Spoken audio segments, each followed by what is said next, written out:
So I guess that was certainly a big turning point last season. Could it be another turning point for Shits? Yeah, potentially we want it to be for sure.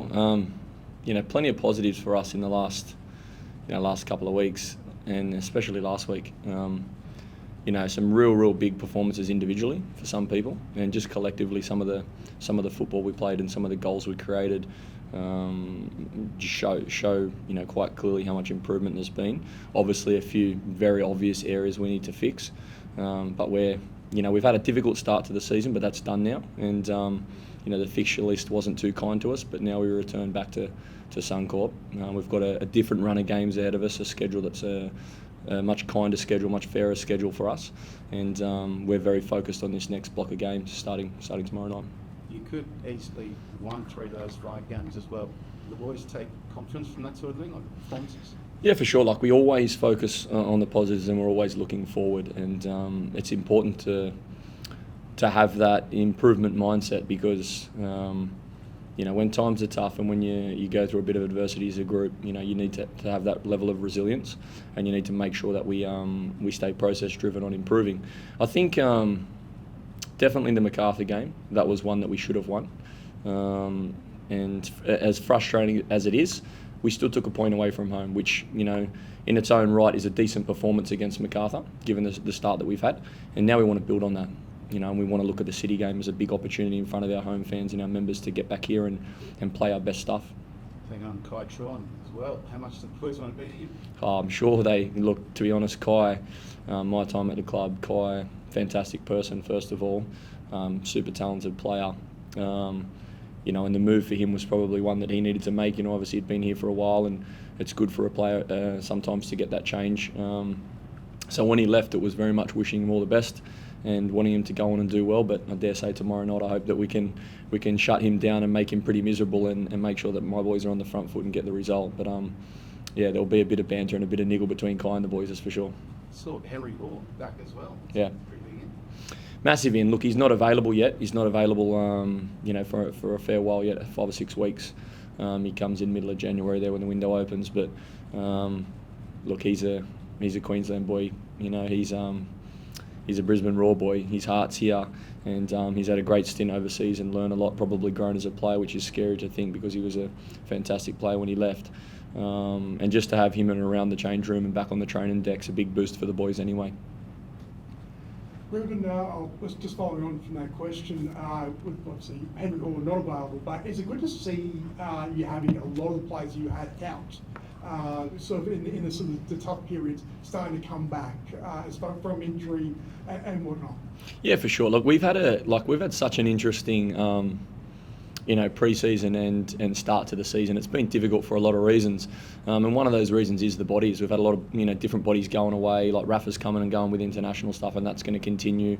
He's a key signing for us. Losing Nacer to injury, Flo's been struggling with a few injuries. Scotty Neville's obviously been out for all of it, and then he's just come back into the fray last week, which was massive. People like Billity, who haven't played much football, before they've come to the club, that we're building back up. So we kind of knew internally that obviously wherever we start, wasn't going to be the finished article. What's nice is that physically a lot of those guys are improving, and that's a testament to the high performance staff that we've got in the job that they're doing. So credit to my staff for that. We're starting to get a better better book of players available for selection, which gives me a few headaches, and that drives competition. And obviously the games we've played now, we're a little bit more battle hardened. So yeah, look, really excited for tomorrow night, really excited for this next run of games, and we're excited for tomorrow night's game, that's for sure. One player you named there is Scott Neville. First game back after 10 months of inactivity due to the injury. How important is he to this side that you had the confidence to bring him straight back in rather than sort of via the bench or via sort of, just easing him in? Yeah, look, I think sometimes in tricky circumstances or when you're facing a bit of adversity, experience can be a real big helping hand. And Scotty's someone who's been there and done it. I played with Scotty a long time ago, so I know the ins and outs and the depths of Scotty. And one thing I know is he's a winner.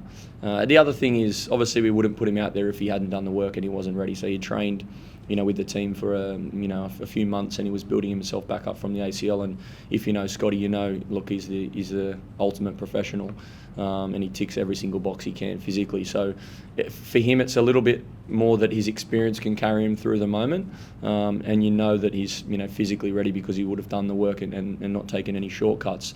But he's still, if I'm honest, a long way from his best, but the only way to get him back to his best and to contribute is to play him. And so it's been a little bit like that through the start of the season, playing some guys underdone, and having to get them games and minutes, which, like I say, we put ourselves in a better position now, having done the work, and we're really excited for this next little run of games. At the other end of the pitch, Thomas Warning 2 goals against Macarthur.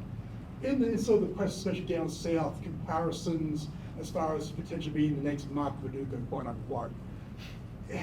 What job is it for yourself and your team, and I guess the players around him, I guess, to keep Thomas grounded? We know how good potentially he is, but at the moment, here and now, is it important to keep him grounded? Yeah, it is. I think part of the development, for young players is actually how they deal with that pressure and how they deal with expectation. I try not to shelter them too much from it. Obviously, there's a duty of care to make sure that he's grounded and he's humble. With Tommy, he's an intelligent kid. He comes from a very good family, and you can tell he's got good support networks around him. And so his feet are well and truly on the ground. What we try and do is just keep focusing on the technical and tactical aspects that we feel like we can improve his game, because he's a massive asset to the club. But also just individually for me, player to coach, coach to player. It's one of the most enjoyable parts of being a coach and a manager, is to see someone grow and to help mentor and shape them through their journey. So Tommy's at the start of it. When the comparisons to Mark Viduka came out, it's funny because I think of Dukes like a god. Back in my era watching him play, he was just something from a different planet. So I think Tommy's got a long way to go before he gets anywhere near the big fella. But it's nice that people draw those comparisons, and that's a compliment to the way he's playing. And people are talking about him, and with good reason, because he's out there and he's leading the line for a club, at 19 years old, at A-League level. So, look, big credit to Tommy, but if I'm honest, I was disappointed last week with a few things. He should have had 3, should have defended our box better, had moments in mid-third, back to play, link-up stuff. There's some technical aspects to his game I'm still not happy with, and that's been my focus with him this week. 3 goals last week, different set piece. How big of an emphasis that been so we can try and clean that up?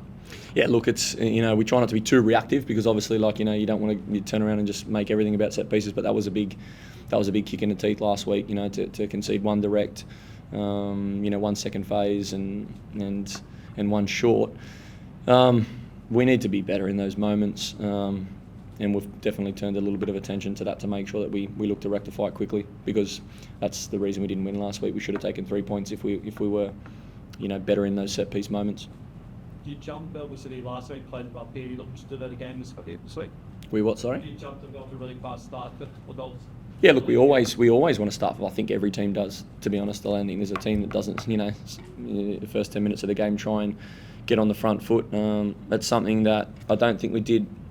We did okay in Auckland, actually, but then they scored that goal against the run of play and kind of took the wind out of our sails. But look, I always try and start games fast, especially at home. When we get our loyal fans and members here and they've paid their money and they set themselves down with their families and their friends to support their team, we want to give them something to cheer about straight away. So last 2 weeks we've started well and scored early goals. We want to continue that. But to be honest, no matter how it goes, I don't care if it's perfect. I just want to see my team play with the heart, the desire, the passion and the energy that this club deserves, and the jersey should mean a lot to them because it's a fantastic football club, and I want to see us play with that vigour. However the game goes, if we start well, if we start slow, irrelevant to me. I want to see us get a result, and I want to see us show that the character and the fight and the passion that it deserves.